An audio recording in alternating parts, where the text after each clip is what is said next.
রাত বাজে 12টা। সাতক্ষীরার এই বাসার সামনে ডাকাতি হচ্ছে। কথার কথা, ফর এন এক্সাম্পল, আপনি মাদ্রাসার বাহিরে দাঁড়িয়ে দাঁড়িয়ে একটু পানি খাচ্ছিলেন বা পানি পান করছিলেন, জাস্ট উদাহরণ হিসেবে বলছি। রাত বাজে 12টা, আপনি দেখছেন রাস্তার মাঝখানে ডাকাতি হচ্ছে ওপেনলি, সবার সামনে।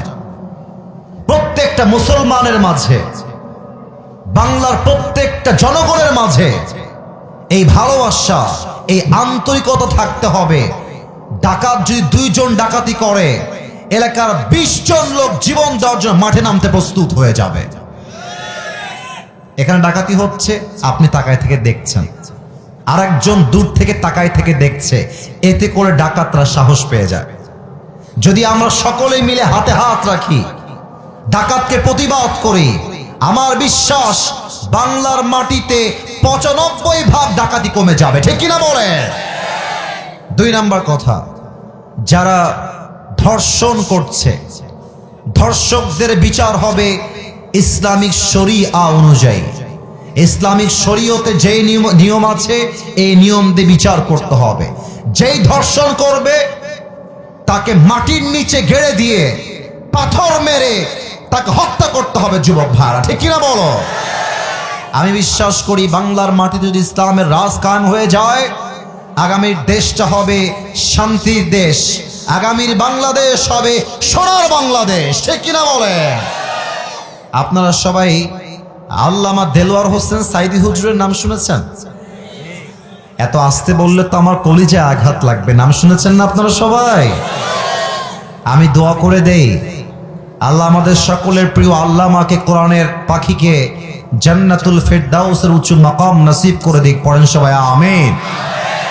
আমি জাস্ট ওনার একটা কথা কোট করব, ওনার একটা কথাকে উল্লেখ করেই আমি আমার আলোচনার যে তাফসীর আমি রিপ্রেজেন্ট করতে চাই আজকে, সে আয়াতে ফিরে যাব। আল্লামা দেলোয়ার হোসেন সাইদি হুজুর বলতেন যে আমরা হক কথা বললেই তোমরা আমাদেরকে 3টা গালি দাও। 1 হচ্ছে রাজাকার, 2 হচ্ছে জঙ্গিবাদ, 3 হচ্ছে মৌলবাদ। তো তোমরা আমাদেরকে মৌলবাদ বলে গালি দিলে আমরা মোটেও রাগ করি না, কারণ মৌল আসছে মূল থেকে। মূল মানে কোরআন, মূল মানে হাদিস, মূল মানে আল্লাহ তাআলা, মূল মানে হচ্ছে হিজ লাস্ট মেসেঞ্জার মুহাম্মদ সাল্লাল্লাহু আলাইহি ওয়াসাল্লাম। তো যারা আমাদেরকে মৌলবাদী বলে গালি দাও, আমরা মোটেও রাগ করি না, কারণ আমরা হলাম মূলবাদী, তোমরা সবাই আগাবাদী।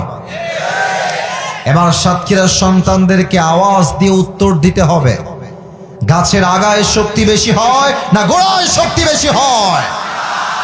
আল্লামা সাইদি হুজুর বলতেন, যারা আমাদেরকে মৌলবাদী বলে গালি দাও, আমরা থাকি গাছের গোড়ায়, তোমরা থাকো গাছের আগায়। বাড়াবাড়ি বেশি কইরো না, আলেমদেরকে ধরে জেলখানায় বন্দী করো না, জুলুমের রাজনীতি করতে যেও না।